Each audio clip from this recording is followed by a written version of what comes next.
The wind screams across the fjord like the wail of dying gods. Salt spray crashes against jagged cliffs where a lone figure stands silhouetted against a sky torn between fire and shadow.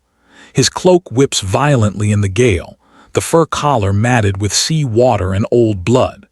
This is Ragnar Lothbrok, and the very earth trembles beneath his boots.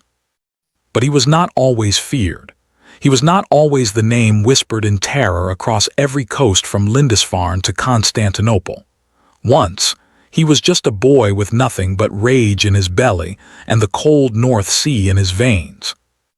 The year is 793. The longhouses of Kattegat huddle against the brutal Scandinavian winter like wounded animals seeking warmth. Inside one of these timber halls, a fire crackles and spits, casting dancing shadows on walls adorned with shields and the skulls of bears. Young Ragnar sits among the other boys, his hands still soft, his eyes still innocent. But his father, Jarl Sigurd, knows better. He sees something darker coiling behind those blue eyes, something hungry.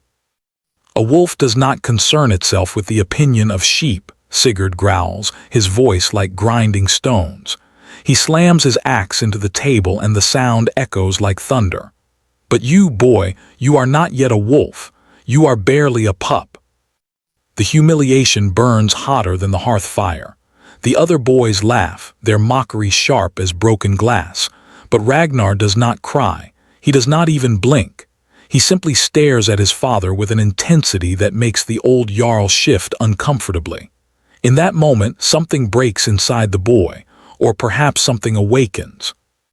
That night, as snow falls like ash from a dying world, Ragnar makes a blood oath to the gods. He cuts his palm with a rusted knife, letting crimson drops fall onto the frozen ground.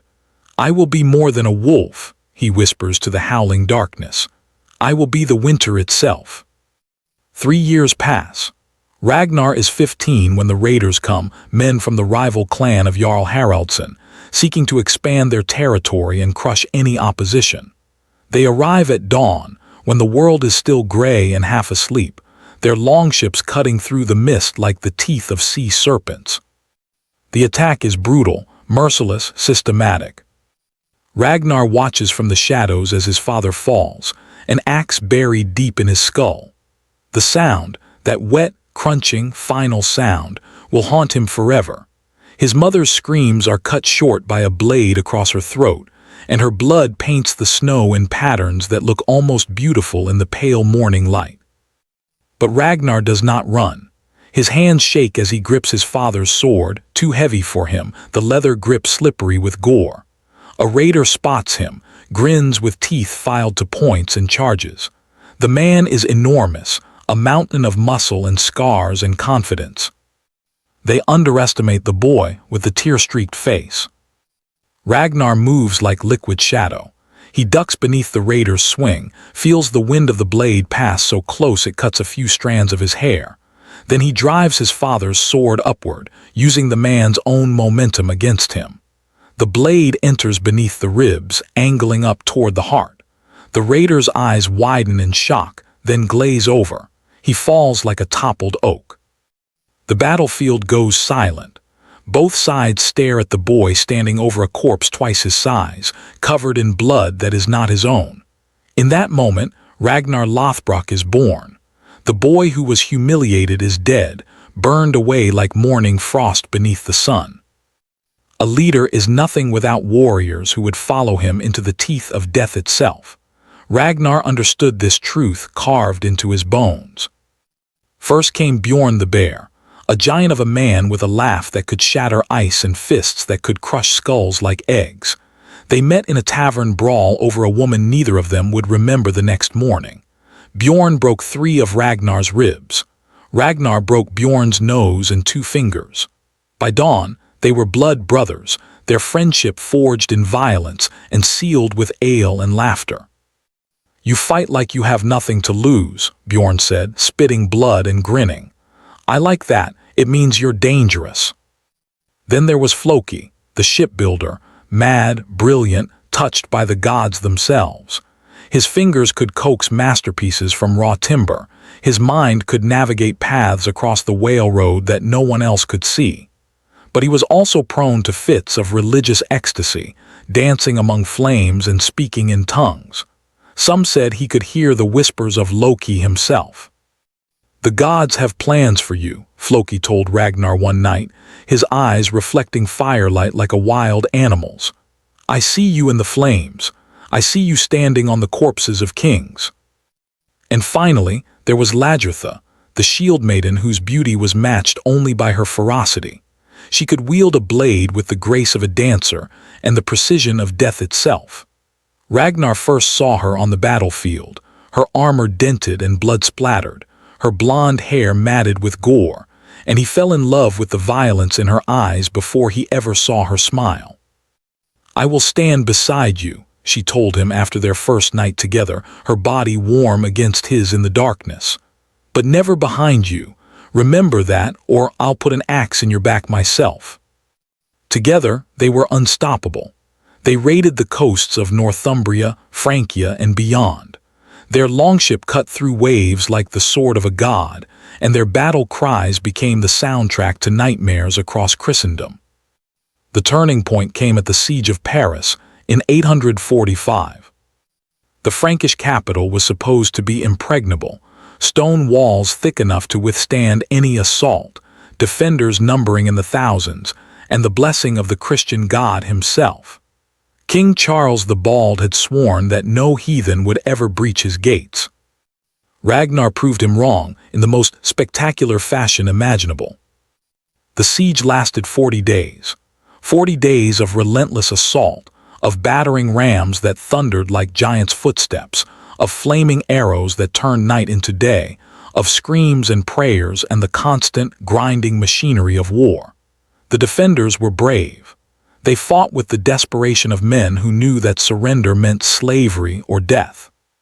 But Ragnar was patient, cunning. While his warriors assaulted the main gates, drawing every defender to that single point, Ragnar and a select few crept through the sewers beneath the city. They emerged like demons from the depths of hell itself, covered in filth and brandishing blades that gleamed in the torchlight. The gates opened from within. The Viking horde poured through like a tidal wave of death and iron. Paris burned. But here is where Ragnar revealed his true genius, the quality that separated him from every other raider and conqueror. Mercy calculated as a weapon sharper than any sword. He did not massacre the population. He did not raze the city to ash. Instead, he took King Charles hostage and demanded 7,000 pounds of silver and gold as ransom. When the king agreed, Ragnar kept his word and withdrew his forces. "Why?" Lagertha asked him that night as they sailed away from the burning horizon. "We could have taken everything. We could have ground Paris into dust." Ragnar smiled, and it was the smile of a man who understood the long game. Because fear is more valuable than gold. Because now, every Christian king from here to Rome knows that walls cannot stop us, that their God cannot save them, but that Ragnar Lothbrok can be negotiated with, that I am not just a barbarian, I am a force of nature that can be redirected but never stopped. They will pay tribute rather than fight. They will whisper my name with terror and respect. And he was right. The legend grew. Coins were minted with his likeness in lands he had never visited. Mothers warned their children that Ragnar would come for them if they misbehaved. Kings sent emissaries with chests of treasure, begging him to raid their enemies instead of their shores. Ragnar Lothbrok had become more than a man. He had become an idea, an inevitability, a force as unstoppable as winter. But legends are built on blood, and blood has a way of breeding betrayal. Jarl Borg had been an ally once, a warrior of considerable skill and ambition who had fought beside Ragnar in a dozen battles. They had shared ale and stories, had saved each other's lives more times than either could count. But ambition is a poison that corrupts slowly, invisibly, until the moment it strikes. It happened after the raid on Winchester. The plunder was enormous: gold, silver, slaves, weapons, treasures beyond counting. According to their agreement, the spoils would be divided equally among the participating jarls. But Borg wanted more. He believed he deserved more. I lost 50 men in that raid, Borg snarled during the division, his face flushed with drink and rage. 50 good warriors who will never see Valhalla because of your reckless strategy. You owe me blood price. Ragnar remained calm, his voice quiet but carrying the weight of absolute authority. Every man who follows me into battle knows the risks. Every warrior who falls dies with honor. You will take your share, nothing more, nothing less. The insult festered like a wound gone septic.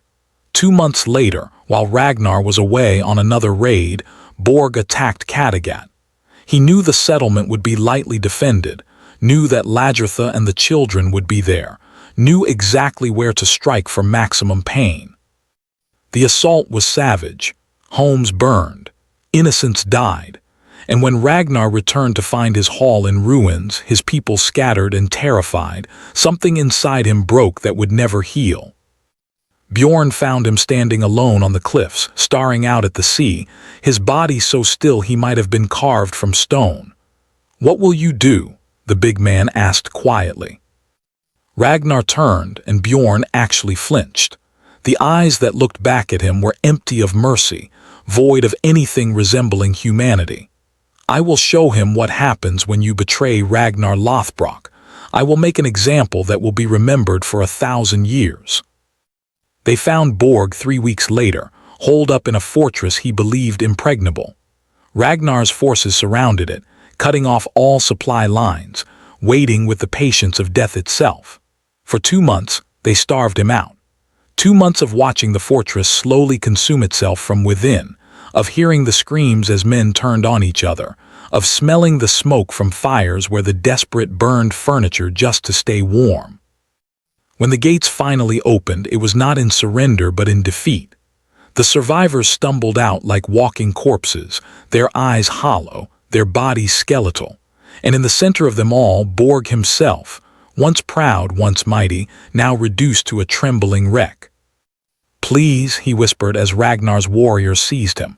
"Mercy, I beg you, we were brothers once." Ragnar stepped close, so close that Borg could smell the salt and iron on him. When he spoke, his voice was softer than a lover's whisper. "You're right, we were brothers, but you forgot what that meant. You forgot that family is sacred. That betrayal is the one sin that can never be forgiven." What happened next became legend, though many would wish it had remained only a dark myth. The Blood Eagle, an execution so brutal, so agonizing, that just describing it would make grown men weep. Borg's back was cut open, his ribs separated and pulled apart like wings, his lungs removed and draped over his shoulders while he was still alive. And through it all, Borg did not scream. He could not. He had been given a choice: die with honor, silent and brave, and perhaps reach Valhalla, or die screaming like a coward and be damned forever. He chose honor, and in that final moment Ragnar felt something unexpected: respect, even pity. "You should have stayed, my friend," Ragnar said quietly as the light faded from Borg's eyes. "Together, we could have conquered the world." But the greatest betrayal was yet to come, and it would come from the place Ragnar least expected, his own heart. A slog arrived in Kattegat like a storm dressed in silk. She was beautiful, intelligent, claiming to be a princess from distant lands, and she carried herself with the confidence of someone who had never been told no. Ragnar was captivated, infatuated. For the first time since Lagertha, he felt his heart truly stir. "She's trouble," Floki warned, his mad eyes seeing patterns others couldn't. "The gods are testing you, Ragnar. This one will be your downfall." "Then let me fall," Ragnar replied, drunk on more than just ale. Lagertha saw it immediately, the way Ragnar looked at this newcomer, the way his attention drifted.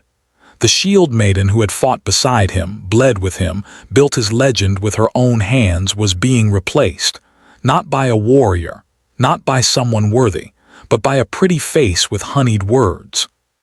"Choose," Lagertha said one night, her voice steady despite the tears streaming down her face. "Her or me, your lust or your honor. But know this, Ragnar, whatever you choose, you will regret it every day for the rest of your life."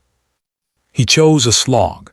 And Lagertha left, taking their children, taking her warriors, taking a piece of Ragnar's soul that would never return.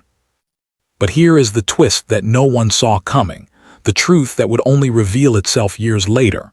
Aslog was not just a princess seeking adventure. She was an agent of King Egil of Northumbria, planted carefully to seduce Ragnar, to learn his secrets, to map his strategies and weaknesses. Every whispered confidence in the darkness, every tactical discussion she overheard, all of it flowed back to the Christian king who had sworn to destroy the Viking threat once and for all. Ragnar didn't discover the truth until it was far too late, until he had already lost everything that mattered. The raid on Northumbria was supposed to be his greatest triumph. Ragnar had assembled the largest fleet ever seen, 300 longships carrying thousands of warriors. They would strike at the heart of Egil's kingdom, bring him to his knees, force submission from every Christian lord in England. But Egil was waiting. Thanks to Aslog's intelligence, he knew exactly when and where Ragnar would land. The beaches were fortified, the cliffs lined with archers, and as the longships approached shore, confusion struck the Viking fleet. A storm appeared from nowhere, unnatural, violent, as if the Christian god himself had reached down to swat them from the seas. Ships capsized, men drowned, and those who made it to shore found themselves trapped in a killing ground, surrounded on all sides. The battle was carnage. Bjorn the bear fell defending Ragnar's flank, his body pierced by a dozen arrows but still standing, still swinging his axe until his heart finally gave out. Floki was captured, dragged away screaming prophecies and curses. And Ragnar himself, the most feared Viking in history, the man who had conquered Paris and raided 100 shores, was taken alive. King Egil stood over him, triumph written across his face. "Do you know how long I've waited for this moment? How carefully I planned it? Your wife, your beautiful, devoted wife, she gave you to me piece by piece, and you never even suspected." The revelation hit harder than any blade. Ragnar thought of all the nights, all the secrets shared, all the trust given. The betrayal wasn't just strategic, it was intimate, complete, total. "Why?" Ragnar whispered, his voice hoarse from screaming battle cries. Egil smiled. "Because you believed you were invincible, because your pride blinded you, because the gods, Ragnar, whether yours or mine, they punish hubris, always. The snake pit, the end and the beginning. They threw him into a pit filled with vipers, dozens of them coiling and hissing, their fangs dripping with venom that would bring slow, agonizing death. Ragnar lay among them, feeling their cold scales slide across his skin, waiting for the inevitable strike. But even here, even at the very end, Ragnar Lothbrok remained defiant. As the poison began to work its way through his veins, as his body convulsed and pain like fire consumed him, he began to laugh. It started as a chuckle, then grew into a full-throated roar of mirth that echoed from the pit and made his captors step back in fear. "You think you've won?" Ragnar shouted to Egil, who watched from above. "You think killing me ends anything? I have sons, Bjorn, Ivar, Fitzurk, they will avenge me. They will rain such fury upon your lands that your grandchildren will still be discovering mass graves. My death is not the end, it is the beginning of your nightmare." And with those words, with venom coursing through his body and snakes coiling around his limbs, Ragnar Lothbrok smiled one last time. He saw Valhalla opening before him, saw Odin himself standing at the gates, saw all the warriors he had sent ahead waiting to welcome him home. "I'm coming," he whispered to the gods. "Save me a seat at the table." His eyes closed, the legend became myth. But the story didn't end there. News of Ragnar's death spread across the Viking world like wildfire. His sons, the great heathen army, gathered forces unlike anything seen before. They crossed the North Sea with vengeance in their hearts and their father's name on their lips. Northumbria burned. Egil died screaming, subjected to the same blood eagle that Ragnar had once used on Borg. The invasion reshaped England forever, establishing Viking kingdoms that would endure for generations. But more than territory, more than conquest, Ragnar left behind something greater, an idea. He proved that Vikings were not just raiders but empire builders. He showed that strategy and intelligence mattered as much as strength. He demonstrated that a single man, through force of will and brilliance of vision, could change the course of history. His betrayal by a slog became a cautionary tale told around every hearth. Trust wisely, for love can be the sharpest blade. His friendship with Bjorn and Floki became the model for brotherhood. His romance with Lagertha became the standard by which all Viking partnerships were measured. Today, more than 1,000 years later, we still tell his story. We still feel the echo of his presence. Stand on any cliff overlooking the North Sea, and you might hear the ghost of longship oars cutting through waves. Visit any museum containing Viking artifacts, and you're touching the world Ragnar helped create. Watch any film or show about Norse warriors, and you're seeing shadows of his legend. But here is what matters most, what really endures beyond all the battles and betrayals, beyond the glory and the gore. Ragnar Lothbrok teaches us that greatness is not about being perfect. It's about being relentlessly, ferociously yourself even when the world demands you be smaller. He made mistakes, terrible, costly mistakes. He trusted the wrong people. He let pride cloud his judgment. He hurt those who loved him most. But he never apologized for his ambition. He never settled for less than everything. He never let fear decide his fate. We remember Ragnar not because he was the strongest warrior or the smartest tactician. We remember him because he dared. Because when everyone said something was impossible, he asked, why? Because when the world tried to put him in a box, he burned the box down and built a throne from the ashes. Standing on that cliff at the beginning of our story, wind screaming and salt spray soaking his cloak, Ragnar Lothbrok was not just looking at the sea.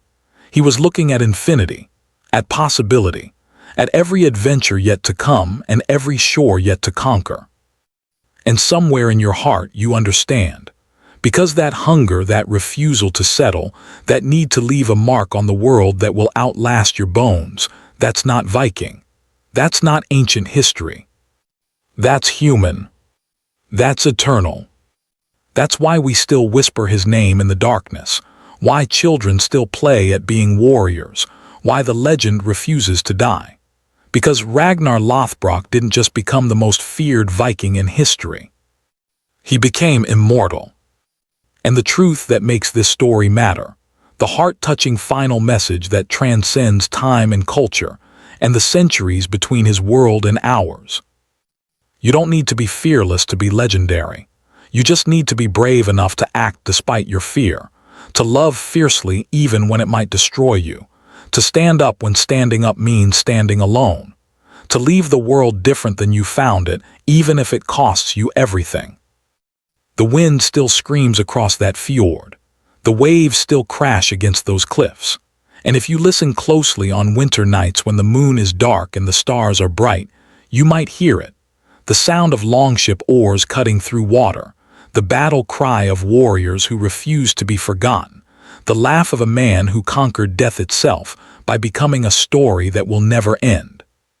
Skál Ragnar Lothbrok. May we all raid our lives with such courage. May we all die with such defiant joy. May we all leave behind legends worth telling. The wind remembers, the sea remembers, and so do we.